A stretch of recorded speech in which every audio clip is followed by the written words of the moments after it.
अखंड हरिनाम सप्ताह या ठिकाणी खरं आज संपन्न झाला। ज्यांची कीर्तनरूपी सेवा आपल्या सर्वांसाठी अतिशय सुंदर अशी संपन्न झाली ती हरिभक्त परायण बांगड महाराज उपस्थित या गावचे सर्व ग्रामस्थ टाळकरी वारकरी माळकरी उपस्थित सर्व तरुण बंधू आणि भगिनींनी खरं तर सप्ताह म्हटलं की अखंड हरिनामाचा गजर आणि आपला महाराष्ट्र हा संतांची भूमी आहे।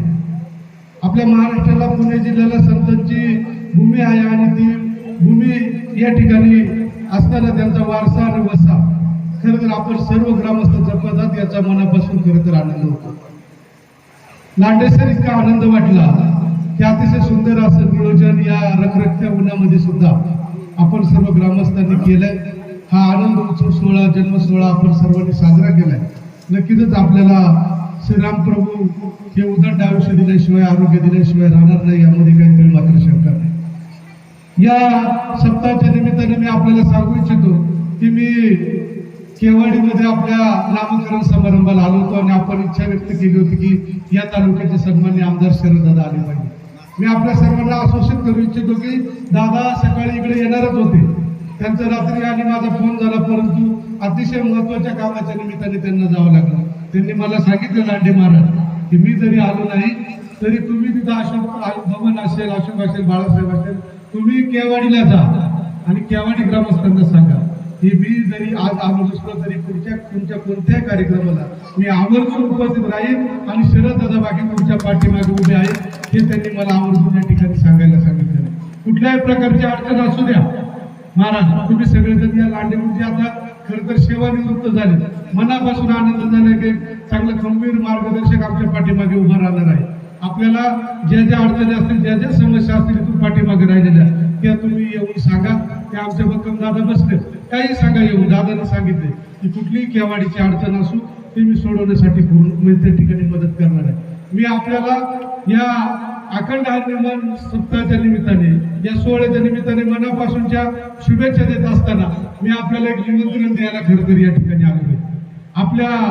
आपली कुलसाई आपली असणारी वर्सुबाईचं मंदिर आपल्या सर्वांच्या सहकार्याने खरं तर भाविकांच्या सहकार्याने ग्रामस्थांच्या सहकार्याने त्या ठिकाणी 1.5 कोटीचं मंदिर उभं राहतंय। साधारणतः 1 कोटीचं काम पूर्ण झालंय, घुमटापर्यंत काम पूर्ण झाले, कळसाचं काम सुरू करायचं आणि त्याचा अभिषेक सोहळा येत्या 11 तारखेला शुक्रवारी त्या ठिकाणी संपन्न होणार आहे।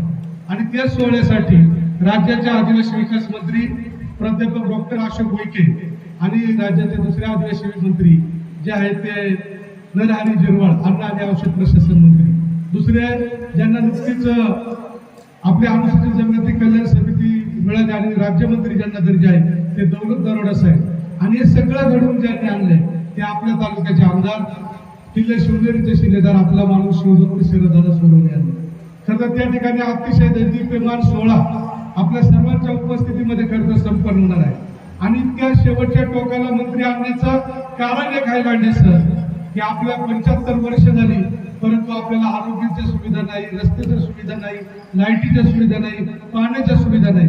खरं तर तुमच्या पायथ्याला मी धरण पाहतोय, मला वाटत होतं की वरपर्यंत सगळं हिरवगार असेल, सगळं आलमेल असेल, पण तशी काही परिस्थिती दिसत नाही।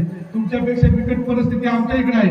आम्ही डिंबेलनगरचं पाणी पाहतोय पण पाणी आम्हाला मिळत नाही, म्हणून शेवटच्या टोकाला ते मंत्रिमंडळ त्या ठिकाणी नेलंय आणि त्या मंत्रिमंडळाला आई वर्सुबाईच्या साक्षीने आम्ही सांगणार आहे की 75 वर्ष आमच्या आदिवासी बांधवांनी हाल अपेष्ट सहन केल्यात, आता आम्हाला त्या पुढे सहन करायचं नाही। आई वर्सुबाईच्या साक्षीने आम्हाला तुम्ही मदत करा आणि आमच्या भागातल्या समस्या सोडवायच्या आहेत। म्हणून मी बांधवांना महिला भगिनींना विनंती करणार आहे, हातातलं सगळं काम बाजूला ठेवा, एक दिवस मोडा पाडा, पण आई वर्सुबाईच्या त्या सोहळ्यासाठी आपण सर्व तरुण मंडळ, सर्व ग्रामस्थ, सर्व महिला भगिनींनी त्या ठिकाणी यावं अशा प्रकारची विनंती या निमित्ताने करतो। या ठिकाणी आलो, आमचा आदर सत्कार अतिशय सुंदर असं केला। मी आपल्या सर्व ग्रामस्थ महिला बंधू भगिनींचं मनापासून आभार व्यक्त करतो आणि थांबतो। जय हिंद, जय महाराष्ट्र, जय आदिवासी।